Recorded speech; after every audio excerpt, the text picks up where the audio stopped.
Assalamualaikum warahmatullahi wabarakatuh.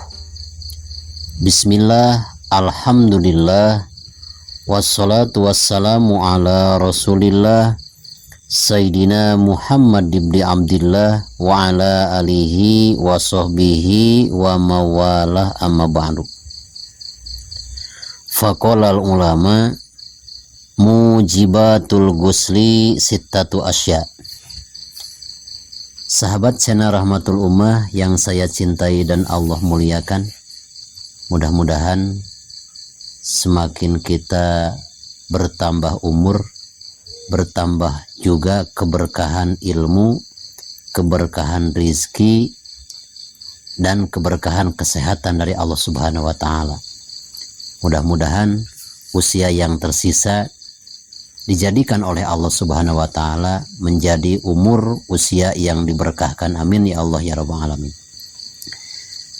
Bahasan kita kali ini tentang ada 6 faktor yang mewajibkan mandi besar.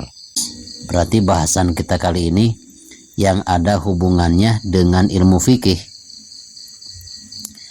Jadi yang dinamakan mandi besar, bahasa Arabnya adalah al-ghuslu. Al-ghuslu ini ada mandi biasa, ada mandi besar. Kalau mandi biasa berarti tidak perlu pakai niat, dan sepotong badan pun tidak kena air, tidak apa-apa. Kalau mandi biasa, ada juga mandi besar. Satu, harus ada niat untuk mandi. Keduanya, harus diratakan badan tersentuh, teraliri oleh air. Nah, ada beberapa faktor yang mewajibkan kita untuk melakukan adus besar, mandi besar. Ada 6. Yang pertama, ilajul hasafah fil farji, memasukkan hasafah ke farji. Ketika zakar bertemu farji, walaupun tidak keluar sperma, baru bersentuhan, itu sudah mewajibkan mandi besar. Orang tersebut sudah dikategorikan junub, orang yang mempunyai hadas besar. Sebelum sholat, berarti orang tersebut diharuskan untuk mandi. Dinamakan mandinya mandi besar. Harus pakai niat. Niatnya bagaimana? Ketika orang itu telah menyentuhkan zakarnya ke farji istrinya. Begitu air kena ke badan, apakah dari kepala dulu, apakah dari badannya dulu. Begitu air pertama kena ke badannya, lalu berniat dalam hati, saya niat mandi menghilangkan hadas besar, seluruh badan saya fardu lillahi ta'ala. Yang mana hal ini disabdakan oleh Rasulullah SAW, idzal taqal khitanani faqad wajabal ghusla. Apabila telah bertemu, bersentuhan antara zakar dan farji, maka wajib mandi besar, walaupun tidak keluar sperma.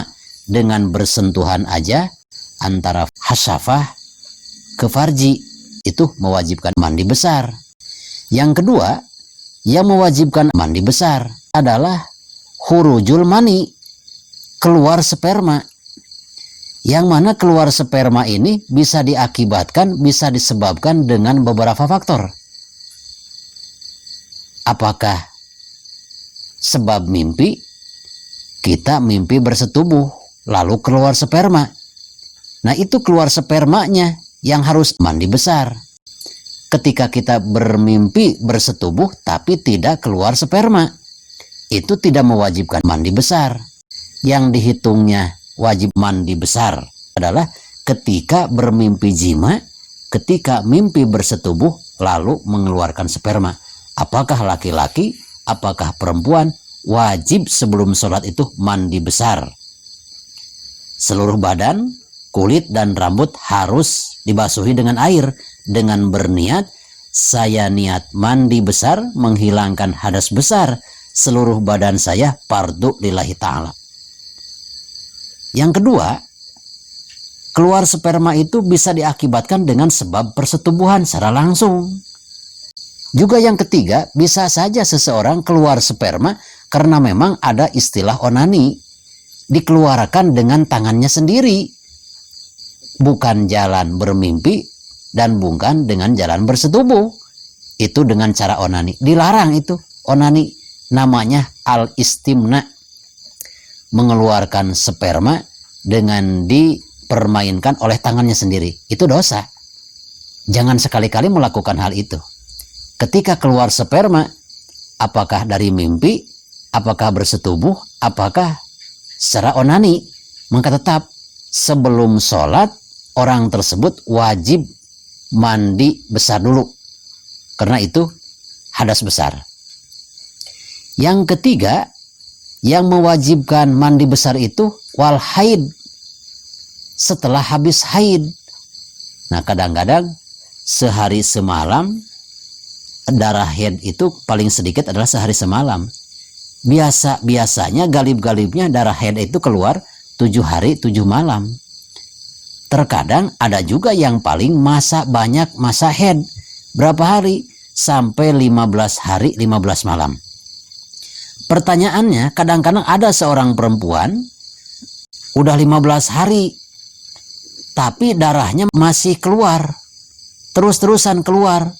Maka yang ke-16 harinya itu diwajibkan mandi besar dan bersolatlah walaupun parjinya masih mengeluarkan darah.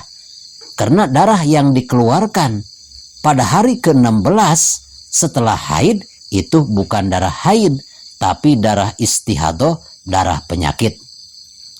Perempuan setelah haid mandi besar. Yang keempat, yang mewajibkan kita adus adalah wanipas. Nipas. Nipas itu apa? Darah yang keluar mengiringi bayi. Biasanya kalau perempuan sudah melahirkan diikuti dengan darah. Sedikitnya darah nipas itu cuma 1 tetes. Sedikitnya. Biasanya darah nipas itu 40 hari 40 malam. Kadang-kadang ada juga perempuan mengeluarkan darah nipasnya itu sampai 60 hari masih ada pendarahan nipas. Itu jangan kaget, itu bukan penyakit.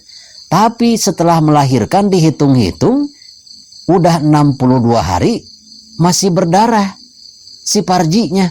Maka perempuan tersebut diwajibkan mandi besar dan melakukan sholat.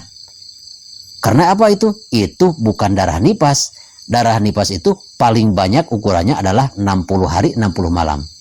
Ini 62 hari masih berdarah, berarti itu adalah darah istihadah.